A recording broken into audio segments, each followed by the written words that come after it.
Hey guys, so today we're going to talk about design principles.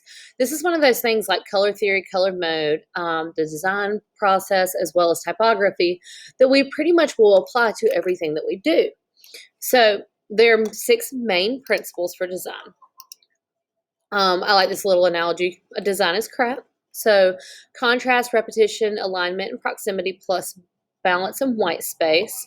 So if you ever need to remember most of them, you can do that pretty easily by just saying crap and then balance and white space. So this is the order that we're going to talk about them. So these are the 6 most important things that we're going to talk about. So balance, proximity, alignment, repetition, contrast, and white space. When we're looking at balance, so balance is whenever you're looking at something that has both either pictures or text and graphics, and where the graphics don't really overpower the text, the page isn't too heavy, so there's not like a ton of stuff on one side and just something on the other side, and that visually it looks balanced, okay? So balance can be symmetrical, asymmetrical, or radial. This video you will be able to access whenever you open up this presentation. So this presentation is available to you on Google Classroom as well. These videos I'm not going to show while I'm doing the video. All right, so symmetrical balance is elements of the design that are centered and or evenly divided both vertically and horizontally. So you see, if we were to fold this image both in half, like hot dog style, it would look the same, or if we did hamburger style. I think I did them backwards, but anyway, it's the same. This one is pretty balanced as well. So this is another example of if we folded it in half, does it balance, okay? So what we mean is not only is the graphic balanced, but we have the text. So we have this kind of text up here, this down here, it's balanced, it's horizontally centered. So pretty much everything aligns there. All right. This one was another example. So you see that we have pretty much right here, we have 5 guys. If we fold it in half, you'd have 2.5 on each side.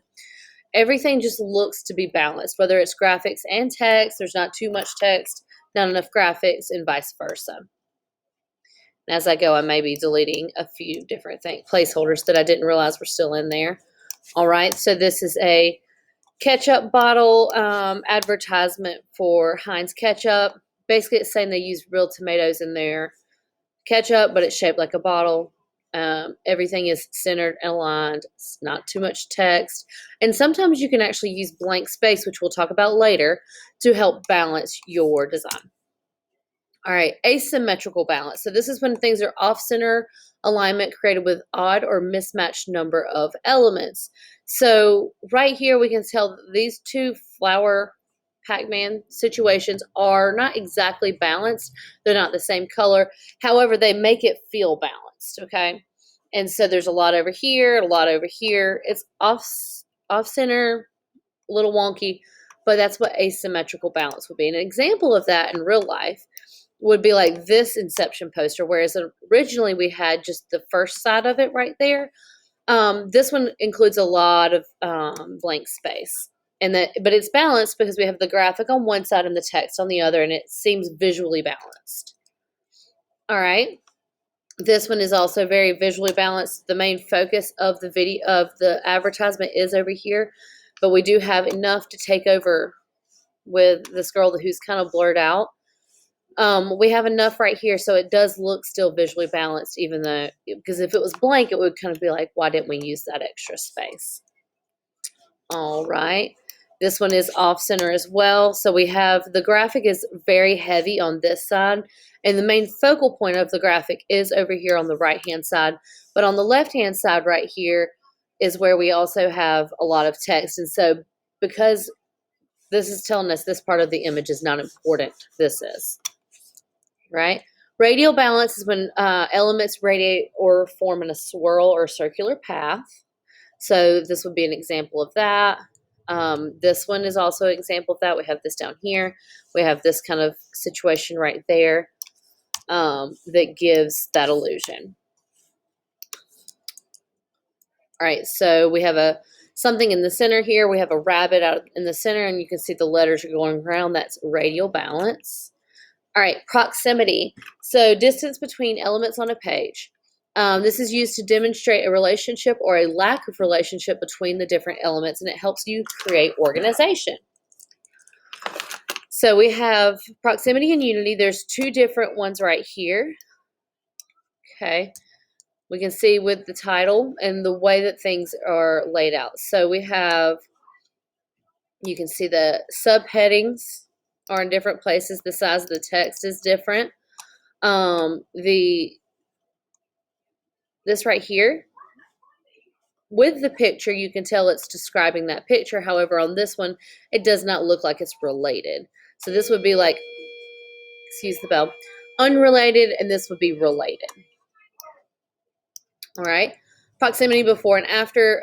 So clear proximity also helps improve how your audience processes information.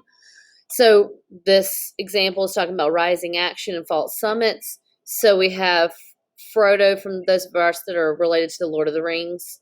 Okay, we kind of go through here, kind of tells you how to follow it. This is more of a linear. So it just depends. This one's pretty unclear between the text and the visuals. This goes here, I guess. This might go here, but it might go here. So it's pretty unclear. However, organized like this is much more clear as to what text is related to what. Okay, hold on just a second. Let me pause it. Sorry about that. So proximity before and after, really, and how you lay your text out really will help you decide, okay, this goes with that, this applies to that. All right, so right here we can see an example with, I think this is a business card. So obviously you want your information to be pretty cohesive, whereas this bottom business card right here is all over the place. You know, we got Joe Bobcat, he's a manager. There's a phone number, there's a fax, there's an address. All right, this is easier to follow, okay?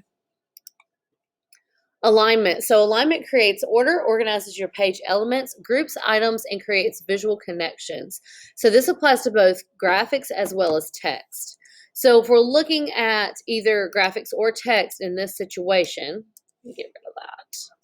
Okay, so this is organized and it's aligned and everything's really easy to process. Okay, this isn't aligned. This is kind of a little bit of chaos happening over here on this right side. Okay, so this is center alignment. You can have all kinds of different alignments, and it really just depends on what you have going on. All right, so we added some pictures. We made our alignment work around our thing. It just kind of orders the chaos that's happening, okay? Now, you can also use misaligned text to create a focal point in a design. So all these are inline, not aligned, inline. So the thing that stands out is going to be the not aligned. Our next one is going to be repetition and consistency. So consistent pattern of font and color schemes or graphic style types. So specific font, size, style for headings, subheadings, body, and text. So this is really important if you guys are making a graphic for a business, is you want to make sure that if you have a heading or something that's going to be the big same size on each individual paper, you want that to be pretty consistent. So if you use one font for this page and the different font for the next page, it's not consistent and it starts looking a little mismatched, okay? I'm sure some of you have seen somebody who's accidentally done it differently in their things. I think actually this, I did not finish changing the font. So if you look, yep, okay, so right here, I have Arial Black and I'm using Arial. So those two are consistent. It's the same type of font.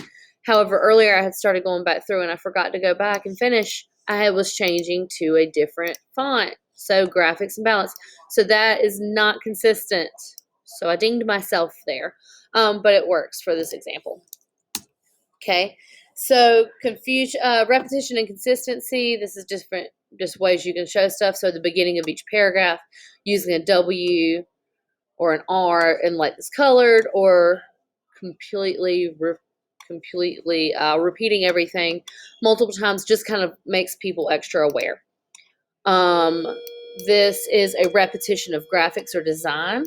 So you can see everything's nice and consistent and it flows.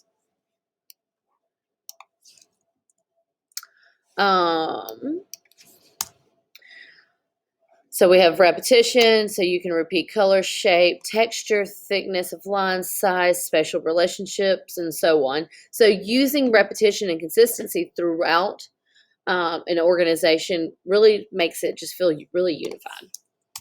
All right, contrast and emphasis. So emphasizing the most important elements on a page with color and size. So that'd be like bolding, underlining, striking through, italicizing, changing the color. All of that does make sure that you're bringing emphasis to it. So on this hot dog menu right here, you see that the items of it, the names of each thing are what's important, and then you have a description.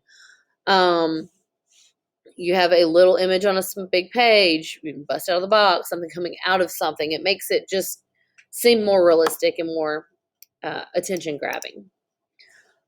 All right, we have, you can do size and value, so different sizes of font, tints, and shades. So this is all very unified in color. It's not the same color scheme or plan happening here, but you're using different shades of it and different tints.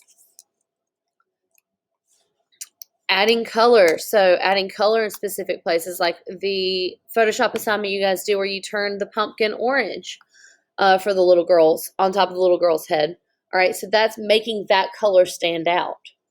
All right, or that stand out. So it goes from a little girl standing with maybe some produce to maybe being something that's focused on Halloween or the fall. You can bold stuff, change the size, font, color, cut in and make something a different kind of alignment. All those different types of things apply. Now, white space is blank or negative space on a page. This is used to create focus on the reader's attention to important details, give the reader's eyes a break, and does not have to always be white. So if it's blank space, I would prefer to call it blank space rather than white space. So a design that gives an example of using white space appropriately would be right here, paint the city.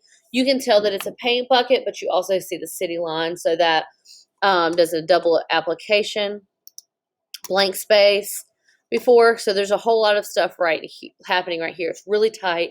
It feels really filled up. This is like whenever you have somebody who's not familiar with making PowerPoints, making a PowerPoint, and there being so much text on it. And so it's really hard for your brain to organize that. Okay, so when we look at stuff, we automatically start organizing in our brain. Okay, what's important? What do I need to see here?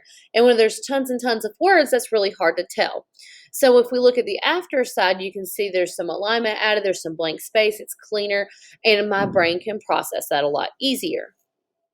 Another example of a logo that's or an advertisement would be this Coke logo. You can see open happiness, the Coke bottle. It's very simple, very clean, easy to kind of process. Why join the Navy if you can be a pirate? And that's a Steve Jobs quote. You can see this is very, very blank. All right, they use some emphasis right here with Navy and pirate. We have an off center balance or asymmetrical balance and a lot of white space. So those are some different things that are being used in this one image. All right, so that's a very quick kind of run through of design principles. You should be able to fill out the design principles guided notes. So you need to be able to tell what the 6 design principles are, define each one of them, as well as if I was to give you an image similar to what was in the presentation, that you would be able to identify those.